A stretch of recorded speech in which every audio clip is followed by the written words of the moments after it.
8वें हिसाब पे स्वाध्याय चल रहा है। उसमें 7वां बंध अधिकार अंतिम पड़ाव में है। उसमें 275 गाथा तक का स्वाध्याय हुआ है। अभी जो दो गाथा आगे आने वाली है उसका विषय क्या है, उसको अमृतचंद्र आचार्य देव बताते हुए कहते हैं कि अब जो गाथाएं आएगी उसमें व्यवहारने और निश्चयने के बारे में कुछ कहना चाहते हैं कुंकुन आचार्य देव। उन्होंने कहा व्यवहारने निषेध्य है, मतलब निषेध करने योग्य है, और निश्चय ने निषेधक है, मतलब वो निषेध करने वाला है। ये बात वो बताना चाहते हैं। और आगामी दो गाथा में 276 और 277 दो गाथा में कुंकुन आचार्य देव को ये बताना है कि व्यवहार ने निषेध होने योग्य है और निश्चय ने निषेध करने वाला है। तो वो किस प्रकार से ऐसा संबंध है, निषेधक निषिद्ध संबंध, तो वो स्पष्ट करना चाहते हैं कुंकुन आचार्य। तो उन्होंने ये दो गाथा है उसमें दोनों नयों का स्वरूप बताया, मतलब व्यवहार ने की कथन पद्धति किस प्रकार से है और निश्चय ने की कथन पद्धति किस प्रकार की है। तो देखो, हमेशा व्यवहार ने की कथन पद्धति पर का आश्रय लेके कथन करने की होती है, और निश्चय ने की कथन पद्धति स्व का आश्रय लेके है। तो इसमें जो मोक्ष मार्ग है, अपना मूल प्रयोजन तो मोक्ष मार्ग प्रकट करना है ताकि उसके फल में मोक्ष की प्राप्ति होवे। तो मोक्ष मार्ग सम्यक दर्शन ज्ञान चारित्राणी मोक्ष मार्ग है। तो अभी सम्यक दर्शन किसे कहेंगे, सम्यक ज्ञान किसे कहेंगे, सम्यक चारित्र किसे कहेंगे, तो दोनों ने अपनी अपनी तरफ से पक्ष रखेंगे। व्यवहार पर का आश्रय बता के लेके वो ज्ञान का स्वरूप, श्रद्धा का स्वरूप यानी दर्शन यानी श्रद्धा का स्वरूप, चारित्र का स्वरूप बताएगा। क्योंकि नई नई चक्र में आता है पराश्रितो व्यवहार, मतलब व्यवहार ने पर का आश्रय लेके कथन करता है। तो वो सम्यक दर्शन सम्यक ज्ञान सम्यक चारित्र को बताएगा, वो पर का आश्रय लेके बताएगा। और जब निश्चय नहीं वही बात बताएगा कि सम्यक दर्शन सम्यक ज्ञान सम्यक चरित्र क्या है, तो वो स्व का यानी स्व आत्मा का शुद्धात्मा का आश्रय लेके दर्शन ज्ञान चारित्र बताएगा। फिर इसमें क्या होएगा कि यहाँ आपने नक्की क्या करना है कि व्यवहार ने निषेध करने योग्य है, निषेध होने योग्य है, और निश्चय ने निषेध करने वाला है। वो कैसे होएगा, व्यवहार ने पर का आश्रय करके जो बात बताएगा ना, तो ऐसे तो असली जो मोक्ष मार्ग है, सच्चा मोक्ष मार्ग है, वो उसमें होने का कोई नियम नहीं है। और निश्चय ने जिस प्रकार से सम्यक दर्शन सम्यक ज्ञान सम्यक चारित्र बताएगा, उसमें पक्का वो मोक्ष मार्ग प्रकट होता है, सम्यक दर्शन ज्ञान चारित्र।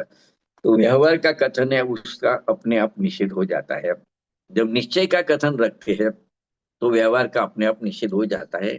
ये बात को समझनी है, तो थोड़े शांति से अपने उसको समझ रहे हैं। तो कुंकुन आचार्य देव ने तो 2000 साल पहले दो गाथाएं लिखी। प्राकृत में इतना ही लिखा। मैं गाथा पढ़ रहा हूँ, प्राकृत में पढ़ रहा हूँ। मैंने वास्तव में भी दी है गाथा, और मूल ग्रंथ में भी जो गाथा है, आयारादीनाणम् जीवादिदर्शनं च विनेयम् सज्जविनिकं च तः बड़दी चरितम तु व्यवहारो। 270 गाथा, 277। आदाखुमज्जनानम् आदामेदर्शनं चरितं चम् आदापच्यखाणम् आदामे संवरो जोगो। क्या कहते हैं गाथा का अर्थ अपने हिंदी में देखते हैं कि पहले व्यवहार नहीं का नंबर आता है कि बताओ आप सम्यक दर्शन सम्यक ज्ञान सम्यक चारित्र क्या है, मतलब मोक्ष मार्ग क्या है बताओ। तो व्यवहार नहीं इस प्रकार से मोक्ष मार्ग को बताएगा।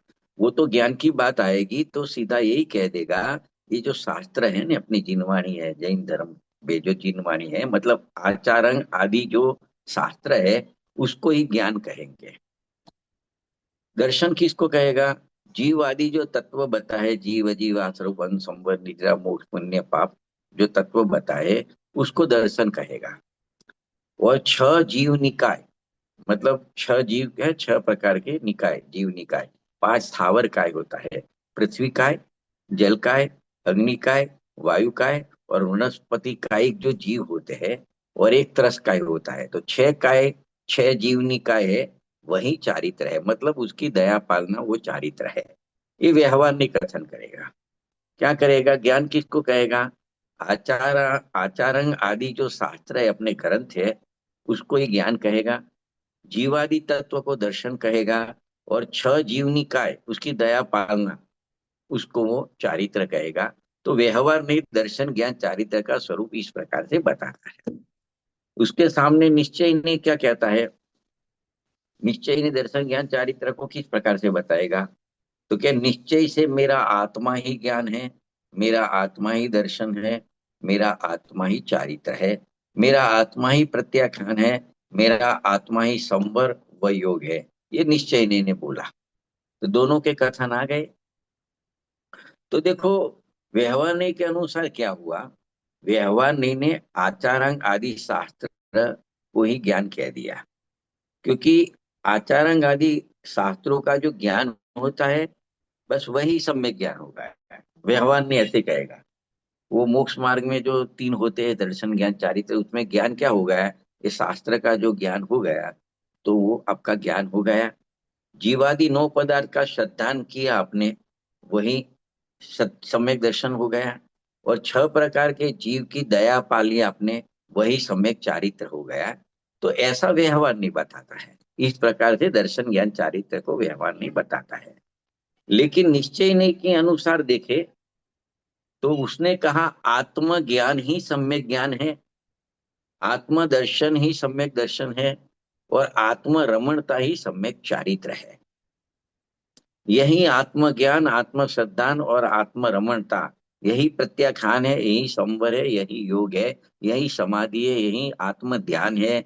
इसको ही पूजा भक्ति अर्चना जो कहना हो, इसको ही कह सकते हैं। जितने भी धर्म के अंग है, वो सब इसमें समा जाते हैं। यही सच्चे है, यही सच्चा मोक्ष मार्ग है। ऐसा निश्चय नहीं कहता है। अमरचंद्र आचार्य देव ने 1000 साल बाद इसी बात को बताया। उन्होंने इसी बात के ऊपर थोड़ा कमेंट करके, मतलब उनको बताया कि देखो, शास्त्र को ज्ञान क्यों कहता है व्यवहार नहीं? कि ज्ञान का आश्रय वहां शास्त्र को बताया है। कि जो ज्ञान होता है तो किसके माध्यम से होता है? ये शास्त्र पढ़ते हैं तो ज्ञान होता है। तो व्यवहार ने कह दिया कि वहीं आपका ज्ञान हो गया मोक्ष मार्ग में। उसी प्रकार, मतलब जो दर्शन होता है, सम्यक दर्शन, तो दर्शन का आश्रय नौ पदार्थ है, सात तत्व या नौ पदार्थ है। तो उसको ही दर्शन कह दिया। मतलब आपने सात तत्व नौ पदार्थ को मतलब श्रद्धान कर लिया, तो वो सम्यक दर्शन हो गया, क्योंकि दर्शन का आश्रय वही है। ये व्यवहार नहीं कहता है। और चारित्र का आश्रय जीवादि छह काय का पालना, मतलब दया पालना, उनकी रक्षा करना। तो वो जब आपको चारित्र पालना है, तो आपको छह काय जीव का आश्रय लेना पड़ेगा, कि उनकी दया पालोगे तो आपका चारित्र का पालन होएगा। तो इस प्रकार से व्यवहार ने कहा कि ज्ञान का आश्रय शास्त्र है, दर्शन श्रद्धान का आश्रय नौ पदार्थ है, और चारित्र का आश्रय छह काय के जीव है। इसके लिए शास्त्र को ही ज्ञान कह दिया, नौ पदार्थ के दर्शन को ही दर्शन कह दिया, और छह जीवनी काय को ही चारित्र कह दिया। ये व्यवहार नहीं ने इस प्रकार से अपनी बात रजू की। अभी निश्चय नहीं की बात करते हुए अमृतचंद्र आचार्य कहते हैं कि असली में ज्ञान का आश्रय अपनी शुद्धात्मा है। तो शुद्धात्मा ही ज्ञान है, ऐसा निश्चय नहीं कहता है। दर्शन का आश्रय भी अपनी आत्मा है, तो शुद्धात्मा ही दर्शन है। और चारित्र का आश्रय भी अपना आत्मा है, तो शुद्धात्मा ही चारित्र है, ऐसा निश्चय नहीं ने कहा है। तो दोनों, व्यवहार ने क्या कथन किया दर्शन ज्ञान चारित्र के बारे में, निश्चय ने क्या कथन किया, वो बात अपने थोड़ी समझे। अभी अपना मूल पॉइंट है कि व्यवहार ने निषेध होने योग्य है, और निश्चय ने निषेध करने वाला है। अभी वो इसमें किस प्रकार से बात बैठती है, उसको थोड़ा समझना है। तो उसके बारे में अपनी चर्चा होगी। तो ताकि पता चलेगी, पहले दोनों का कथन पद्धति किस प्रकार से है वो अपने समझी। अभी व्यवहार ने जो कथन किया वो निषेध हो जाता है। जब निश्चय ने अपना कथन करता है तो उसका निषेध हो जाता है। उसका कारण क्या है कि व्यवहार ने के कथन में दोष आता है, व्यभिचार आता है।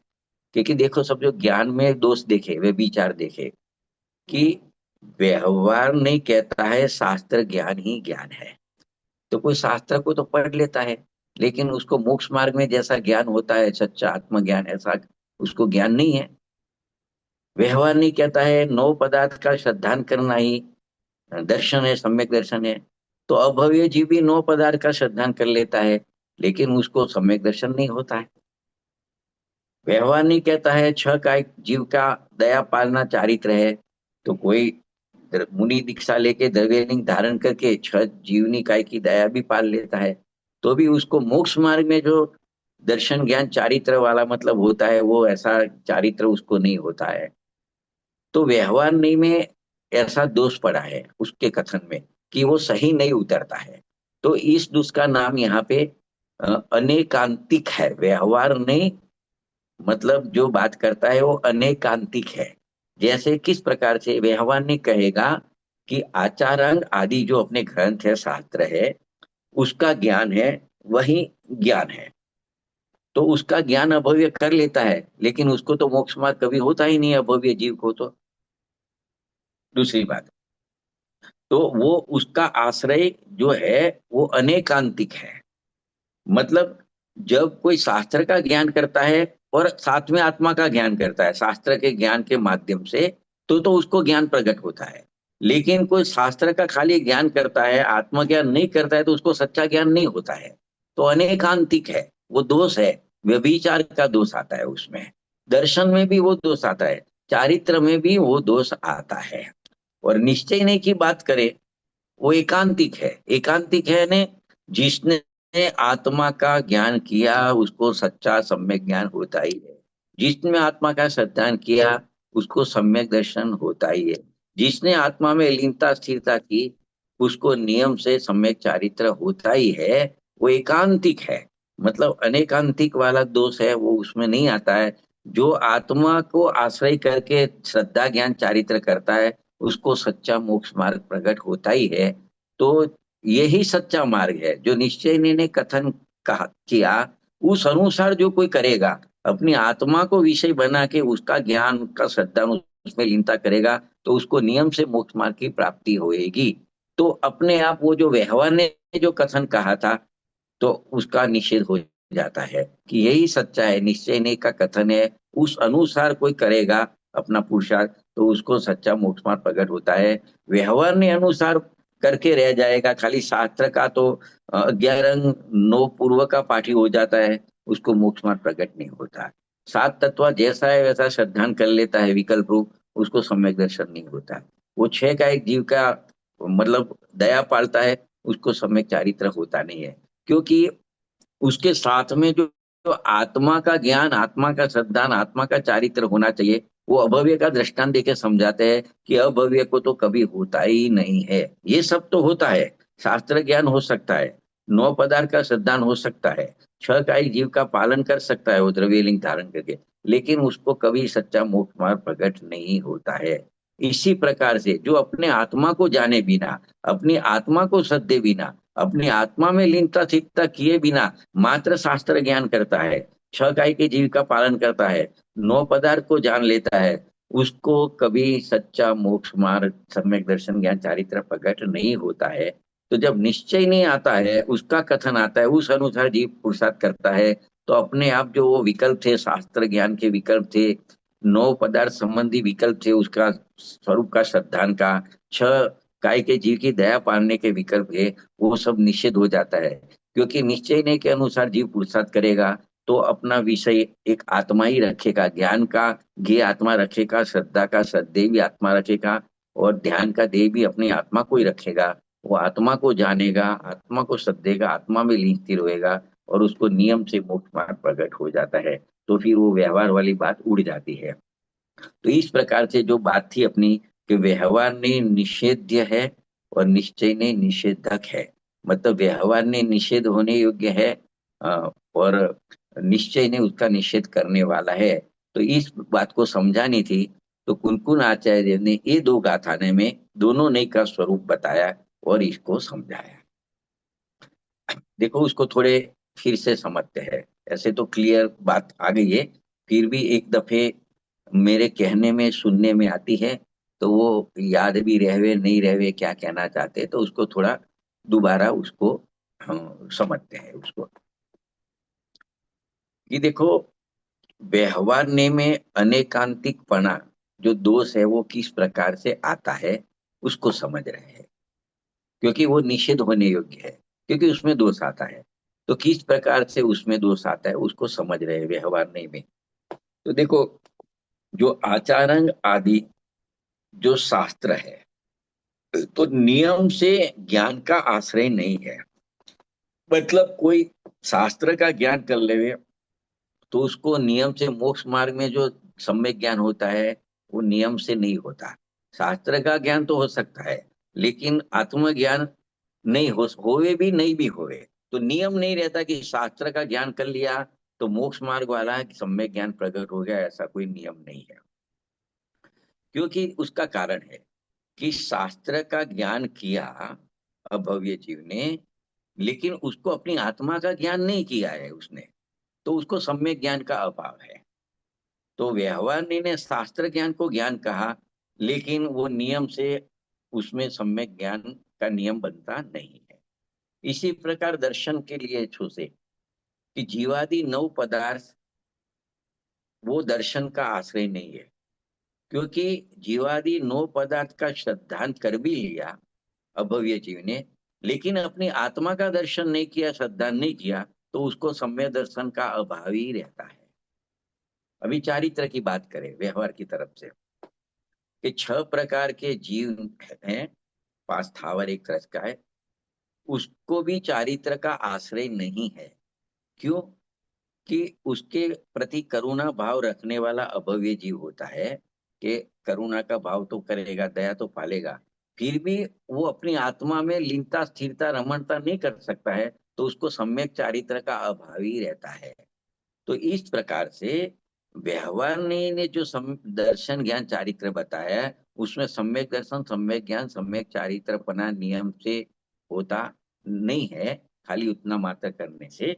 तो उसमें अनेकांतिक दोष इसको कहते हैं। अपने 275 गाथाई थी 275, उसमें अनेकांतिक दोष के बारे में थोड़ा खुलासा किया था, तो वो गाथा में टीका में भी उसका खुलासा है, वहां से भी समझ सकते हैं। अभी थोड़ा उसको टच कर रहे हैं। तो इस प्रकार से उसमें व्यवहारने के कथन में अनेकांतिकपना आता है, दोष आता है, व्यभिचार होता है। इसके लिए वो निषेध होने योग्य है। अब निश्चय ने का एकांतिकपना समझते, एकांतिकपना यानी जहां निश्चय ने जिस प्रकार से कथन करता है उस प्रकार से अब जीव करता है, तो उसको नियम से सम्यक दर्शन सम्यक ज्ञान सम्यक चारित्र प्रकट होता है। तो देखो, निश्चय ने क्या कहा था कि शुद्धात्मा ही ज्ञान का आश्रय है।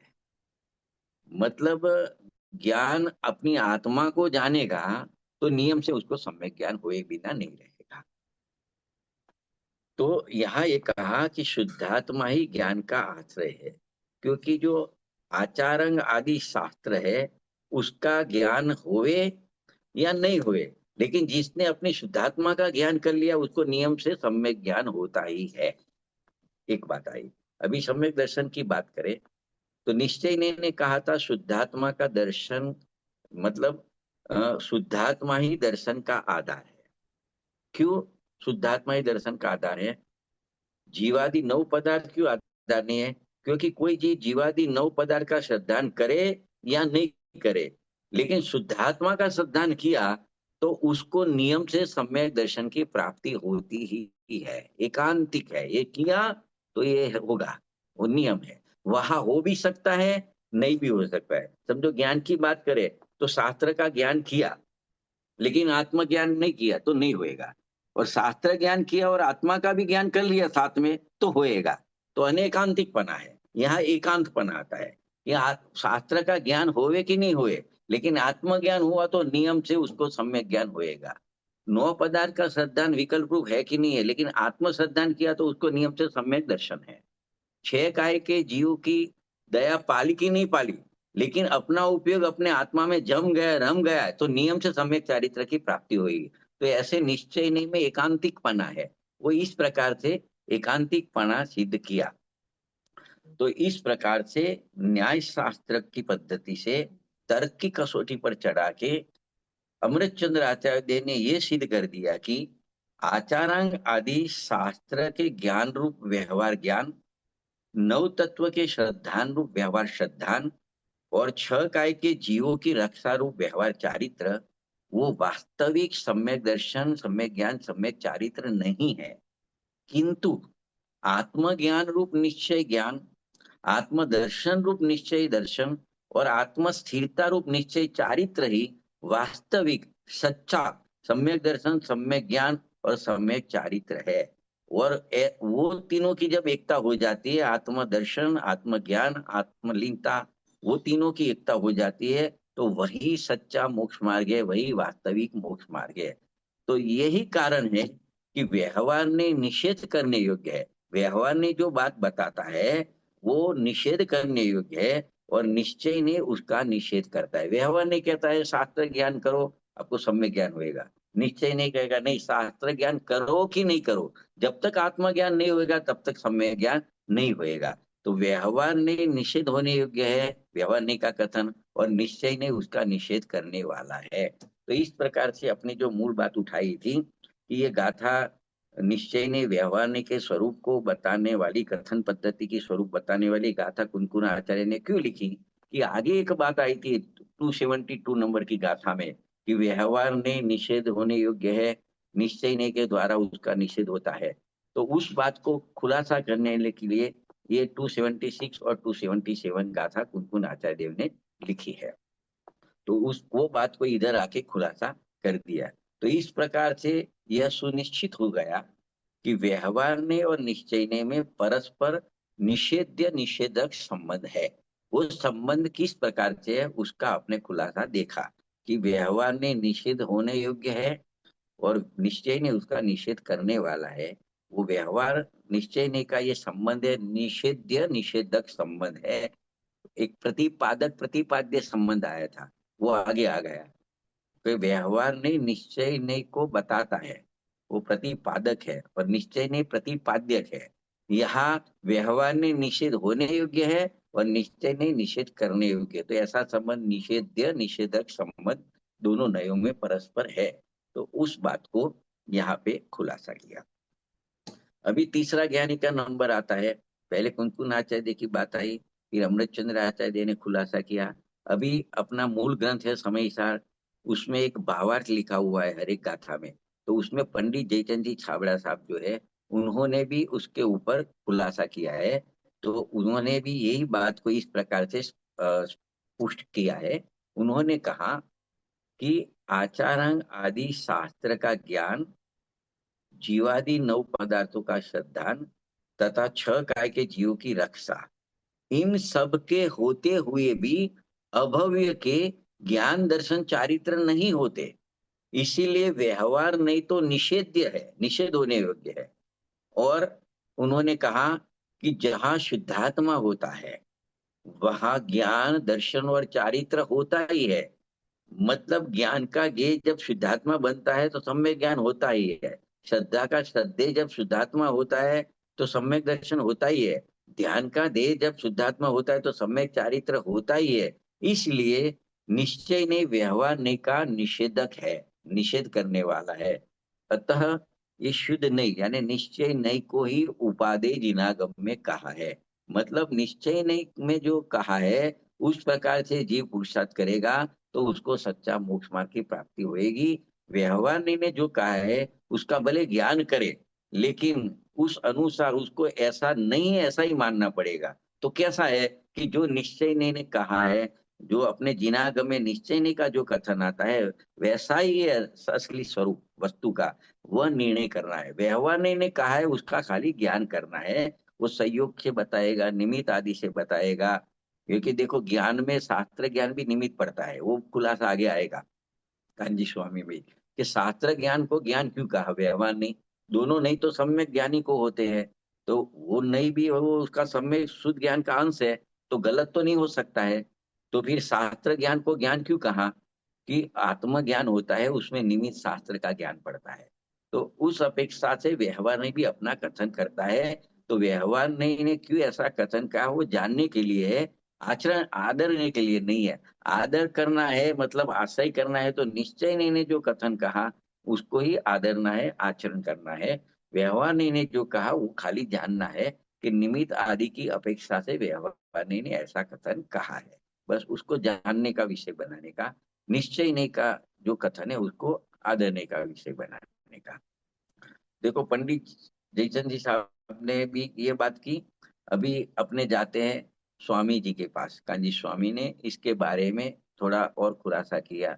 वो किस प्रकार से किया है अपने थोड़ा उसको समझते हैं। कि जो आचरण आदि जो ग्रंथ है अपना, उसका जो ज्ञान है उसको व्यवहार कहा, शास्त्र के ज्ञान को व्यवहार कहा, और आत्मा के ज्ञान को निश्चय कहा। मतलब निश्चय ने का कथन कहेगा कि आत्मज्ञानी ज्ञान है, व्यवहार ने कथन करेगा कि शास्त्र ज्ञानी ज्ञान है। तो उसका तात्पर्य ये है कि जब वो अंग है, वो शास्त्र है अपने आचारंग आदि जो अपने ग्रंथ है, वो व्यवहार ज्ञान में शब्द श्रुत में निमित्त पड़ते हैं। और वो शब्द श्रुत जानने में आया, लेकिन आत्मा तो जानने में नहीं आया। शास्त्र का ज्ञान तो हो गया लेकिन आत्मा का ज्ञान तो नहीं हो गया। इस कारण से उसे व्यवहार कहा। व्यवहार उसको नाम ही इसीलिए मिलता है कि जो शास्त्र ज्ञान ज्ञान है उस कथन को व्यवहार इसीलिए कहा जाता है कि उसमें मात्र शास्त्र का ज्ञान आता है, आत्मा का ज्ञान नहीं आता है। इसके लिए उसको व्यवहार ज्ञान कहा कि ज्ञान तो है लेकिन व्यवहार से है, मतलब सच्चा ज्ञान नहीं है। ये इसमें से अर्थ लेने का है। मतलब सत्यार्थ ज्ञान में तो निश्चय ज्ञान में अपना जो आत्मा है, शुद्धात्मा है, वो जानने में आता है। इस कारण से निश्चय, ये निश्चय है, आत्मज्ञान ही निश्चय है, निश्चय से ज्ञान है ऐसा कहने में आता है। शास्त्र ज्ञान है वो व्यवहार ऐसा कहेंगे, आत्मज्ञान है वो निश्चय नहीं ऐसा कहेंगे। क्योंकि जो जब शास्त्र ज्ञान होता है तो वो विकल्प रूप होता है, और विकल्प रूप होता है तो छद्मस को साथ में राग होता है, और राग से बंद होता है। तो इसके लिए उसको व्यवहार कहते हैं। क्योंकि वास्तव में देखे तो शास्त्र के जो विकल्प चलते हैं पढ़ते हैं, तो साथ में राग रहता है और राग से बंद होता है। तो असली देखे तो शास्त्र ज्ञान तो बंद का कारण हो गया है। और आत्मज्ञान होता है तो आत्मा निर्विकल्प स्वसंवेद तत्व है। और जब आत्मा का ज्ञान होता है वो भी निर्विकल्प रूप होता है, तो वहां पे राग भी नहीं रहता है, तो वहां बंद भी नहीं होता, मुक्ति मिलती है। इसके लिए उसको मुक्त का मार्ग कहने में आता है, मुक्ति का कारण कहने में आता है। तो जो ज्ञान अपने आत्मा के आश्रय से होता है और अपनी आत्मा को जानता है, वो यथार्थ ज्ञान है। तो इस प्रकार से वो ज्ञान यथार्थ हो गया। दर्शन के बारे में देखें तो उसमें ऐसा कहेंगे कि अपना जो आत्मा है वो अपने आत्मा श्रद्धा में आता है कि मेरा आत्मा कैसा है, उसका स्वरूप कैसा है, उसकी प्रतीति आती है, उसका श्रद्धान आता है। तो वो अपनी आत्मा श्रद्धा का श्रद्धेय बनता है। इस कारण से कहा शुद्धात्मा ही दर्शन है।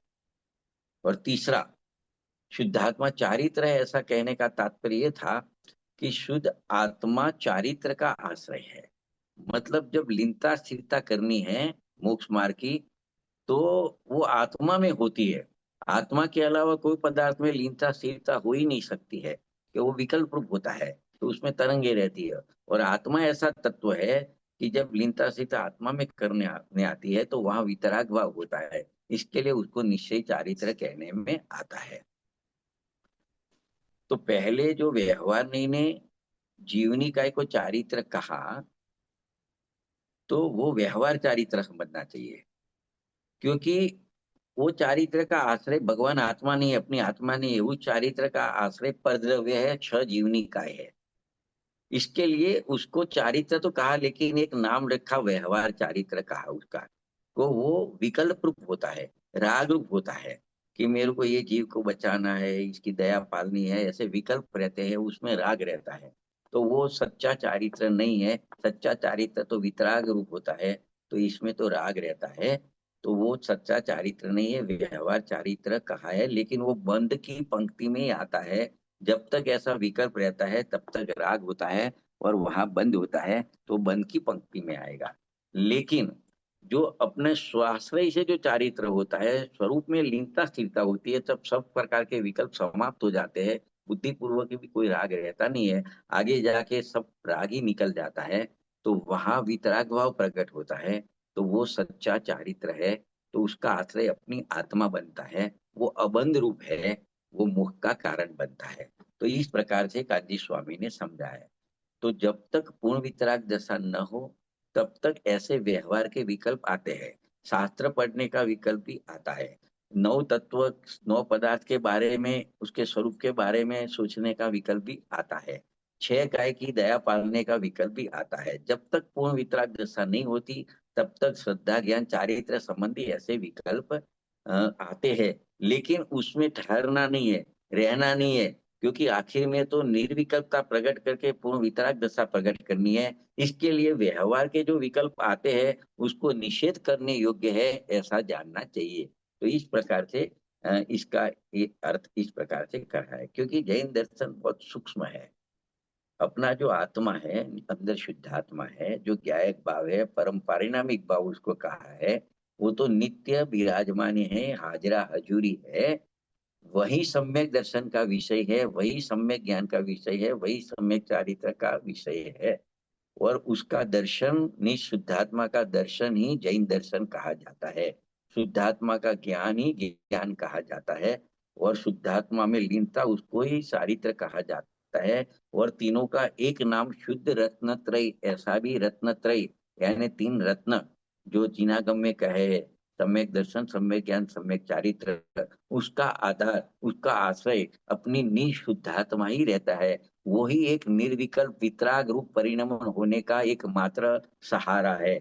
जब जीव अपना समस्त शक्ति, अपना उपयोग, अपना ज्ञान, अपना श्रद्धान, जितने भी गुण है, वो अपने स्वात्मा में केंद्रित करता है, तभी वो निर्विकल्प हो सकता है, तब वो वह वितराग भाव रूप परिणमित हो सकता है। इसके लिए जो शुद्ध रत्नत्रय सच्चा मोक्ष मार्ग है, उसका आश्रय अपना निशुद्धात्मा ही है।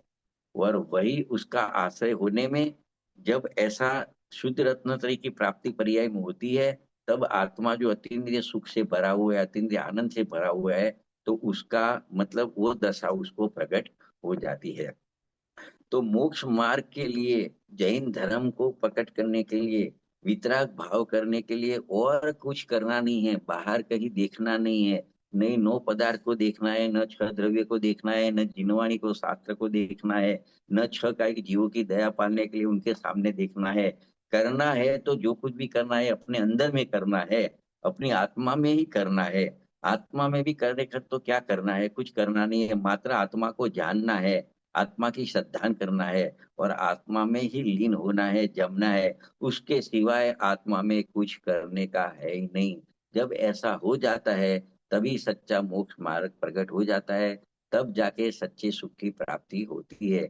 इसके लिए कहते हैं आचार्य भगवान कि जितना भी व्यवहार है वो निषेध करने लायक है, क्योंकि वो बंध का कारण है। जब तक व्यवहार का आश्रय रहता है, तब तक पराश्रय पना रहता है। ज्ञान के लिए शास्त्र का आधार रहेगा, दर्शन के लिए नौ पदार्थ का आश्रय लेगा, चारित्र के लिए छह कायिक जीव के आश्रय रहेगा दया पालने के लिए। तो पराश्रय रहता है, वो विकल्प रूप है, वो राग रूप है, वहां नियम से बंद होता है। इसके लिए व्यवहार ने निषेध करने योग्य है, और निश्चय नहीं है वो अपनाने लायक है। और निश्चय नहीं के अनुसार अपनी आत्मा में आएगा, उसका ज्ञान करेगा, श्रद्धान करेगा, लीन स्थिर हो जाएगा, जम जाएगा, तो व्यवहार के विकल्प समाप्त हो जाते हैं। इसके लिए कहा जाता है कि निश्चय नहीं व्यवहार का निषेध करने वाला है, ऐसा कहने में आता है। असली में निश्चय नहीं ने कोई ऐसा कोई व्यवहार का निषेध नहीं किया है, लेकिन निश्चय नहीं का जो कथन है उस अनुसार जीव पूछताछ करता है, तो व्यवहार के सब विकल्प समाप्त हो जाते हैं। तो जिसको ज्ञान में शुद्धात्मा आ गया, दर्शन में शुद्धात्मा आ गया, और जिसकी शुद्धात्मा में भी रमणता हो गई, उसे शुद्ध ज्ञान दर्शन चारित्र प्रकट होता ही है। इस कारण कहा कि निश्चय ने व्यवहार का निषेधक है और व्यवहार ने निषेध्य है। जब व्यवहार ने निषेध्य ही है हो गया, तो फिर व्यवहार से निश्चय होता है, वो बात तो यहाँ पे रहती नहीं है। वो बात तो इस प्रकार से जो अपने सिद्धि करनी थी कि व्यवहार ने निषेध्य है और निश्चय ने उसका निषेधक है, वो बात यहाँ पे प्रूव हो जाती है, सिद्धि हो जाती है उस बात की। तो इस प्रकार से 276 77 दोनों गाथा यहाँ पे पूरी होती है। अभी उसके बाद में अगली गाथा आती है, दो गाथा आएगी। उसके पहले अमृत चंद्र आचार्य देव ने एक प्रश्न रखा और प्रश्न के उत्तर में आगे की दो गाथाएं उन्होंने लिखी है। तो देखो प्रश्न क्या है, खाली इस कलश लिखा है, काव्य लिखा है, काव्य खाली प्रश्न के रूप में है, उत्तर तो उसके बाद की दो गाथा में है। तो उन्होंने अ, ऐसे जो काव्य लिखा है वो काव्य इस प्रकार से है। काव्य में बोलता हूँ अमृत चंद्र आचार्य देव का उपजाति छंद है। रागादयो बंध निदान मुक्ता ते शुद्ध चिन्मात्र महोतिरिक्ता आत्मा परो वा किमुतं निमित्त मिति प्रणुन्ना पुनरेव माहू। क्या कहते हैं इस कलश में कि प्रश्न है खाली कि पहले आपने बताया कि अपनी जो आत्मा है, शुद्ध आत्मा है, वो राग आदि भाव जो बंध के कारण है उससे भिन्न है। अपनी पर्याय में राग हो सकता है, स्वभाव में राग नहीं है। अपना चैतन्य स्वभाव तो राग से भिन्न है और वो राग है पर्याय में, वो बंध का कारण है। तो एक प्रश्न होता है कि बंध का कारण राग है, तो राग का निमित्त कौन है? राग भी होता तो है ना, तो उसका निमित्त कौन है? किसके आश्रय से राग होता है? फिर से बंध का कारण राग बताया, अपना स्वभाव तो राग से भिन्न है और राग होता तो है पर्याय में, वो बंध का कारण है। तो राग का कारण कौन है, ये प्रश्न है समझो। तो इस प्रश्न का उत्तर अगली गाथा में दिया जाएगा। यहाँ तो खाली ये श्लोक में इतना ही कहा कि अपना शुद्धात्मा है, शुद्धात्मा द्रव्य है, वो राग आदि से भिन्न है, उसमें राग है ही नहीं। और जो राग है वो बंध का कारण है, तो पर्याय में राग आया, उसका कारण क्या है? बस इतना ही मात्र प्रश्न है, उसका उत्तर आगामी दो गाथा में दिया है। तो इसी कलश के ऊपर जो बनारसी दास जी ने भी छंद लिखा है नाटक समय सार में, उन्होंने इस प्रकार से ये प्रश्न को रखा है कि गुरुदेव के समक्ष मस्तक नमाकर शिष्य प्रश्न करता है कि जो जो मोह कर्म की मोह राग देश रूप परिणति है, उस सभी को आपने बंध का कारण बताया है। तो वह मोह राग देश रूप परिणति शुद्धात्मा से सदा भिन्न है, ऐसा आपने फरमाया। तो मेरे मन में एक प्रश्न होता है कि हे गुरुदेव, अब आप यह बताइए कि शुद्धात्मा से भिन्न एवं बंध के कारण रूप उस राग देश मोह रूप परिणति का मूल हेतु कौन है? क्या वह जीव के परिणाम है, सहज परिणाम है, या उसमें पुद्गल द्रव्य निमित्त है? ये प्रश्न रखा है। तो ऐसा मस्तक नमाकर शिष्य ने प्रश्न किया, तो गुरु उसका उत्तर देते हैं कि हे भव्य जीवो, तुम उसे ध्यान से सुनो। तो यहाँ तो मात्र प्रश्न है, उत्तर अभी आगे की जो दो गाथा है 278 279 278 और 279, वो दो गाथा में इस प्रश्न का उत्तर दिया। प्रश्न पहले समझ में आना चाहिए कि अपनी आत्मा को तो राग आदि मोह राग देश से भिन्न बताया, और वही मोह राग देश जो है उसको बंध का कारण बताया। तो मोह राग देश क्यों होते हैं, उसका कारण कौन है? अपनी आत्मा तो उससे भिन्न है, तो अपनी आत्मा तो हो नहीं सकती, तो और कौन है? कोई अन्य द्रव्य, पुद्गल द्रव्य उसका कारण है। राग आदि का कारण कौन है? ऐसा प्रश्न है। तो उसके उत्तर में ये दो गाथाएं कुनकुन आचार्य देव ने लिखी है, उसको मैं पढ़ता हूँ। जह फलिहमणि शुद्धो न स्वयं परेण मदिरागमादिहिं रगिज्यदि अन्यहिं दुषो रक्तादिहिं दव्येहिं एवं नानि शुद्धो न स्वयं परेण मदिरागमादिहिं राइज्यति अनन्यहिं दुषो रागादिहिं दोषेसी। क्या कहते हैं? देखो, अच्छा दृष्टांत दिया है स्फटिक मणि का।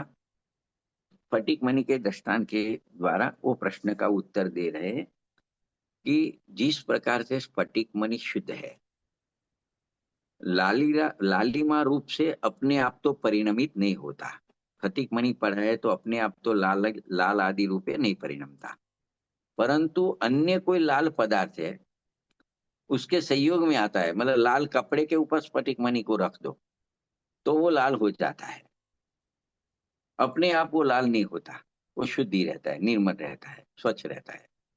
उसी प्रकार ज्ञानी, शुद्ध आत्मा को जानने वाला ज्ञानी अथवा अपनी शुद्ध आत्मा, वो तो दोनों शुद्धि है, तो अपने आप तो रागादि रूप परिणमित नहीं होते, परंतु अन्य रागादि दोषों से वह रागादि रूप किया जाता है, ऐसा इस दो गाथा में कहा, उत्तर दिया।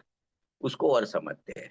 उसको, इसका तात्पर्य क्या समझाते हैं कि जिस प्रकार स्फटिक मणि के लाल रंग रूप परिणमन में शुद्ध स्वभाव वाला स्फटिक मणि स्वयं तो निमित्त नहीं होता। स्फटिक मणि लाल हुआ है वो बात भी सही है, लेकिन वो लाल हुआ तो स्फटिक मणि जो है, वो शुद्ध स्फटिक मणि, वो तो उसमें निमित्त नहीं बनेगा, बराबर।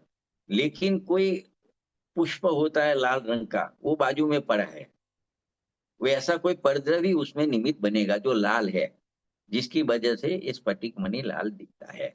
उसी प्रकार भगवान आत्मा का जो राग रूप परिणमन होता है पर्याय में, तो जो शुद्ध स्वभाव है अपना, वो तो राग होने में निमित्त नहीं पड़ेगा, क्योंकि अपने शुद्ध स्वभाव के आश्रय से वो तो वितराग स्वरूप है, तो पर्याय में वितरागता आएगी, राग कभी नहीं आएगा। लेकिन कोई कर्म का उदय है, जो क्रोधादि कर्म का उदय है, उसके निमित्त से पर्याय में रागादि क्रोधादि रूप होता है। राग के उदय में जीव राग रूप परिणमता है। उसका भाव ये है कि आत्मा का रागादि रूप परिणमन वो नैमित्तिक भाव है, वो उपाधि भाव है, कर्मोदय जन्य भाव है, विभाव भाव है, स्वभाव भाव नहीं है। ये सिद्ध करना है। मतलब आत्मा में राग होता है, वो स्वभाव भाव नहीं है। स्वभाव तो वितरागता है, तो वितराग भाव होता है, वो स्वभाव भाव होता है। राग स्वभाव भाव नहीं होता है, वो राग राग के निमित्त से, कर्म के उदय के निमित्त से राग होता है, ये हाना कहना है। पंडित जयचंद जी छाबड़ा साहब ने भावार्थ में अच्छा लिखा है, इस बात को समझा है न्याय से, कि देखो, स्फटिक मणि स्वयं तो मात्र एक आकार से शुद्ध ही रहता है, शुद्ध रूप परिणमन रहता है। उसका परिणमन स्वभाव तो है, लेकिन वो अकेला होता है तो अपने आप वो लाल रूप नहीं परिणमित करता, लाल कलर रूप परिणमन नहीं करता। लेकिन लाल परिणमित हुआ कोई द्रव्य पड़ा हुआ है बाजू में, उसके निमित्त से स्फटिक मणि लाल परिणमता है। उसी प्रकार आत्मा स्वयं तो शुद्ध है, उसका परिणमन स्वभाव है, लेकिन वो अकेला अकेला अशुद्ध रूप रागादि रूप नहीं परिणमित करेगा। लेकिन रागादि रूप पद्रव्य का निमित्त बनेगा उसको, तही तभी वो राग रूप परिणमन करेगा। ये बात सच्ची है, इसमें कोई तर्क का अवकाश नहीं है। स्वामी जी ने भी इसको अच्छी तरह से समझा है। अपने ऐसे टाइम होने को आया हो तो मैं उसका थोड़ा, जो शॉर्ट में उसको थोड़ा ले लेते हैं, कि देखो, गुरुदेव श्री को ले लेते हैं 3-4 मिनट में, फिर समाप्त कर देते हैं। ये दो गाथा का भाव कांजी स्वामी ने इस प्रकार से समझाया है कि जब निमित्त का ज्ञान कराने का होता है, तभी ऐसा कहा जाता है कि जो आत्मा है वो रागादि रूप परिणमित हुआ है, ऐसा कहने में आता है। तो निमित्त बताना हो तो ऐसा कहने में आता है, क्योंकि निमित्त के अभाव में आत्मा स्वयं अपने आप कभी रागादि रूप परिणमता नहीं है। लेकिन जब उसमें रागादि रूप परिणमन होता है तो नियम से कोई अशुद्ध निमित्त सामने पड़ा है, वो निमित्त का ज्ञान कराने के लिए ऐसा कहने में आता है कि आत्मा रागादि रूप परिणमित हुआ है, ये कहने का होता है। उसके आगे लेते हैं उसको। तो यहाँ ये गाथाओं में मूल यही बताना है कि रागादि भावों की उत्पत्ति आत्मा में होती है, तो पर संग ही उसका मूल निमित्त कारण है, अपना स्वभाव उसमें निमित्त नहीं है। पर संग के निमित्त से ही विकार आत्मा में होता है, इतना इस गाथाओं में बताना है। अभी इसी बात को एक काव्य में अमृतचंद्र आचार्य ने अच्छी तरह से समझा है, लेकिन इसकी चर्चा आगे अगले सेशन में बढ़ाएंगे। इसी बात को दोहराएंगे और अच्छी तरह से सिद्ध किया है। उपादान निमित्त कारण, दो एक कार्य होता है तो दो कारण होता है, एक उपादान कारण और एक निमित्त कारण। उपादान कारण तो अपनी स्वद्रव्य की परिणमन शक्ति है और निमित्त कारण अन्य द्रव्य रहता है। तो पूरा निमित्त उपादान का सिस्टम समझा है ये कलश के माध्यम से। तो अगले स्वाध्याय में यही बात को यहाँ से आगे ले जाके कलश के रूप में उसको बढ़ा के विषय को आगे बढ़ाएंगे। तो यहाँ पे अपने थोड़ा विराम लेते हैं। इसमें मूल बात तो आज ये है कि व्यवहार ने निषेध होने योग्य है और निश्चय ने उसका निषेध करने वाला है, ये बात हुई। दूसरी बात ये हुई कि आत्मा स्वभाव से शुद्ध है, अपना स्वभाव कभी पर्याय में विकार करने में निमित्त नहीं बनता है, लेकिन जो विकार रूप परिणमित पर द्रव्य है उसके निमित्त से ही आत्मा की पर्याय में विकार होता है। इतना यहाँ मतलब पर संग के निमित्त से आत्मा विकार करता है, अपने स्वभाव के आश्रय से कभी विकार नहीं होता। तो विकार भाव है उसको मतलब स्वभाव भाव नहीं विभाव भाव कहने में आता है। तो इतना अपने आज तय किया, तो यहाँ पे अपने विराम करते हैं।